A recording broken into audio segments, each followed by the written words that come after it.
అందరికీ నమస్కారం. నా పేరు Padmaja. Welcome to my Indian platter. ఇవాళ మనం ఫ్రూట్ కస్టర్డ్ ఎలా చేయాలో చూద్దాము. సమ్మర్ వచ్చిందనంగానే మనందరికీ చల్లటి డెజర్ట్స్ తినాలనిపిస్తుంది కదా! దాంట్లోనే fruit custard is relatively healthy option అండి. ఎందుకంటే దీంట్లో మనం బోలెడన్ని ఫ్రూట్స్ ఏసుకుంటాం అన్నమాట. So, come let's start making fruit custard. ఇప్పుడు ఒక థిక్ బాటమ్ ప్యాన్ కానీ, కుక్కర్ గానీ తీసుకోవాలండి. ముందర కొన్ని నీళ్లు పోసుకొని, దాంట్లో నేనొక 2 లీటర్స్ ఆఫ్ మిల్క్ ఏసుకున్నా అనమాట. కొంచెం ఒక చిన్న కప్‌లో నీళ్లు పోసుకుంటే పాలు అడుగంటవు గిన్నెలో ఎప్పుడు గూడా. పాలు కాగుతున్నంత సేపు కంటిన్యూయస్‌గా స్టిర్ చేస్తూ ఉండాలండి. లేకపోతే అడుగంటుతుందనమాట. అలా పాలు కాగుతూ ఉన్నప్పుడు మీరేం చేస్తారంటే, నేను 10 స్పూన్స్ ఆఫ్ షుగర్ తీసుకున్నాను. ఈ 2 లీటర్స్ ఆఫ్ మిల్క్‌కి 10 స్పూన్స్ ఆఫ్ షుగర్ అయితే కరెక్ట్‌గా ఉంటుంది.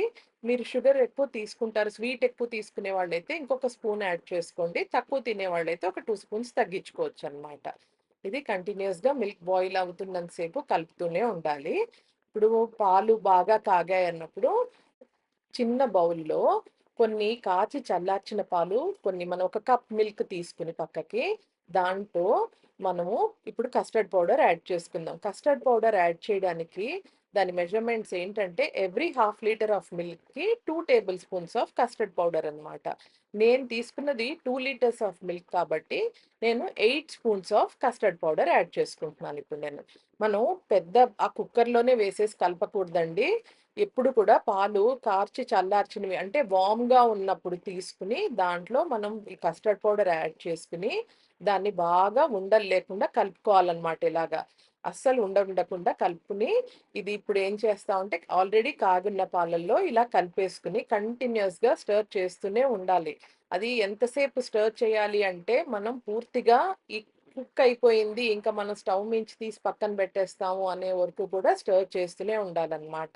ఇది బాగా ఉడకడానికి నియర్లీ 10 మినిట్స్ అయినా పడుతుందండి. ఆ 10 మినిట్స్ కూడా సిమ్‌లోనే ఉండాలి కుకింగ్ ప్రాసెస్ అంతా కూడా. దీన్ని మీడియంలో కూడా పెట్టొద్దు. ఎందుకంటే ఇది అడుగంటే ఛాన్సెస్ చాలా ఎక్కువుంటాయి. ఒక్కసారి అడుగు పట్టిందంటే టేస్ట్ అంతా కూడా పాడైపోతుంది కస్టర్డ్‌ది. సో, కంటిన్యూయస్‌గా స్టిర్ చేస్తూనే ఉండండి. స్టిర్రింగ్ మట్టుకు ఆపొద్దు.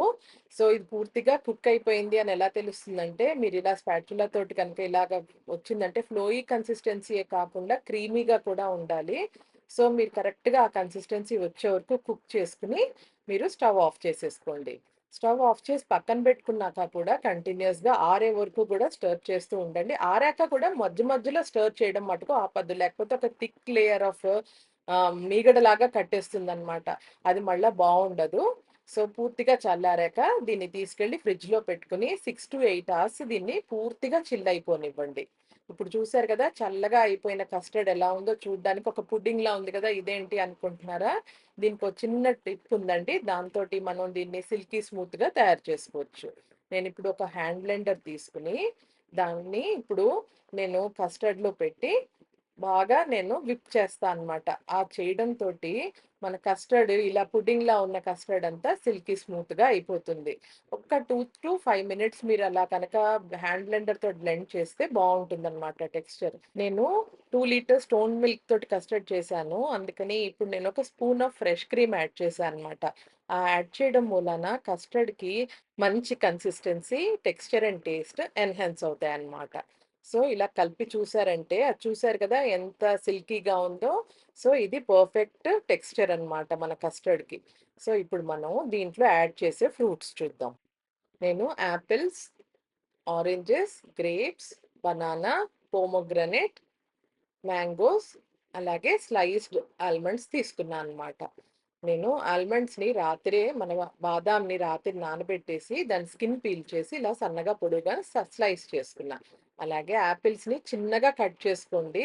పెద్ద పెద్ద ముక్కలు కాకుండా ఇలా చూసారు కదా! బైట్ సైజ్ పీసెస్ అన్నమాట. అలా కట్ చేసుకోండి. అలాగే మీరు మ్యాంగోస్‌ని కూడా అదే సైజులో కట్ చేసుకోండి. ఎప్పుడు కూడా ఫ్రూట్స్ కట్ చేసుకునేటప్పుడు అన్ని ఫ్రూట్స్ యూనిఫార్మ్‌గా ఉంటే బావుంటుందన్నమాట వాటి సైజెస్.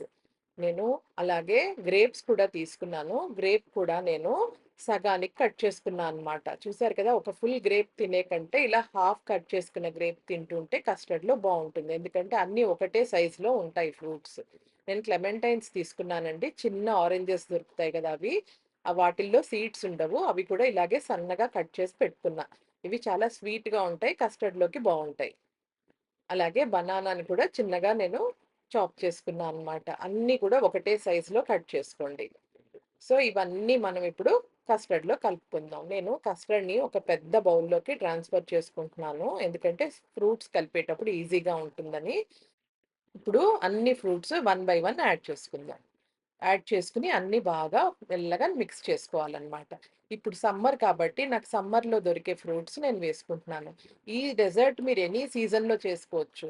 సో, మీకు ఆ సీజన్‌లో మీకు ఏ ఫ్రూట్స్ అవైలబిలిటీ ఉంటే, మీకు ఏది ఇష్టమైతే ఆ ఫ్రూట్స్ ఏసుకొని మీరు దీంట్లో కలుపుకోవచ్చనమాట. కస్టర్డ్‌లో ఇదే ఫ్రూట్స్ కలుపుకోవాలని లేదండి. మీ ఇష్టం మీకు అవైలబిలిటీని బట్టి సీజన్‌ని బట్టి ఆ సీజన్‌లో దొరికే ఫ్రూట్స్ మీరు యాడ్ చేసుకోవచ్చు. ఇప్పుడు మనం ఒక కప్‌లోకి కస్టర్డ్‌ని సర్వ్ చేసుకుందాం. చూసారు కదా! ఇలా సర్వ్ చేసుకుంటే చూడ్డానికి ఎంత బావుందో. మనం ఫ్రూట్స్‌నన్నిటిని ఇలా పైన గార్నిష్ చేసుకొని, ఆల్మండ్ స్లైసెస్‌తో గార్నిష్ చేసుకుంటే గనక చూడ్డానికి ఎంత బావుంటుందో. అలాగే నేను చెప్పింది స్టెప్ బై స్టెప్ కనుక మీరు ఫాలో అయ్యారంటే, ఈ డెజర్ట్ చాలా టేస్టీగా వస్తుందండి. తిన్న వాళ్ళందరూ కూడా బాగా అప్రిషియేట్ చేస్తారు. సో, తప్పకుండా ట్రై చేయండి. మీకు కనుక ఈ డిష్ నచ్చినట్టయితే please like, share and subscribe to my channel for more such videos, and thank you for watching My Indian Platter.